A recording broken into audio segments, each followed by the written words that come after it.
That's the outer wallboard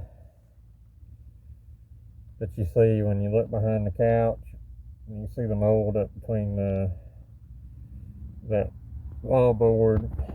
You can see it a little bit better. There's the wallboard behind the couch, and then the mold forms between that and the framing, and that's from your condensation. It goes down, and there's a lot of places you can look on these campers and stuff, and you can find the hidden mold and everything. But I got it sealed up a little bit. Hey everybody, welcome back to another edition to my multiple chemical sensitivity page, where I cover a wide range of things from mold illness to Lyme to MCS, mass activation syndrome. It's been a long last couple of days, so I'm going to make the video short and sweet. So in some of my previous videos, you see I've been experimenting with ozone therapy or ozone generators, and I'm going to see if it helps this camper behind me at all. We seen some of the mold that was underneath the slide out and behind the walls, and some of the wood rot that's underneath the home. And I tried this camper, and I had issues with it because of my extreme sensitivities. I have mold illness and MCS. Can't even smell it, can't even detect it, but my body knew it was there because I had a severe cough, etc., etc. But so let's talk about ozone generators for a few minutes. Ozone generators make a O3 molecule.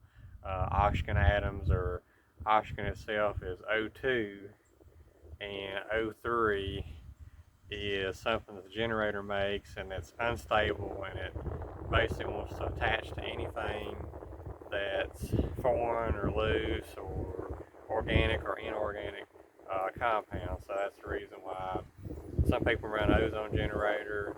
It stirs up the plastic smells, and it kind of speeds up the off gas, and also reacts to molds, etc., etc.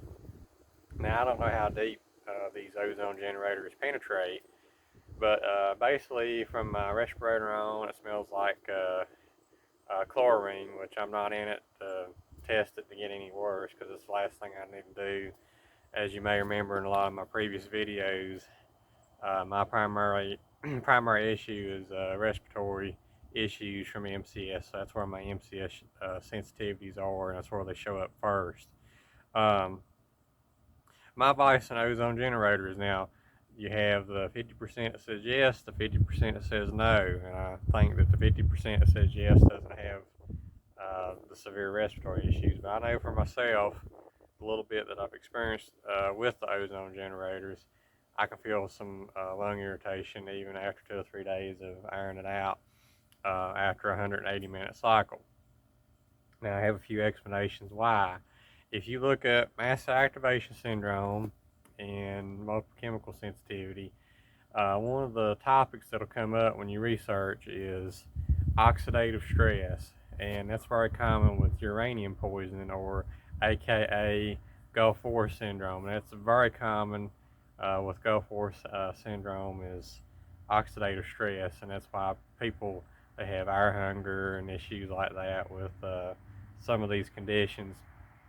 So basically how ozone generator works is, if you take a razor blade and put it in front of it, or if you put it around metal, it actually oxidizes that metal. So O3 works off an oxidative type process.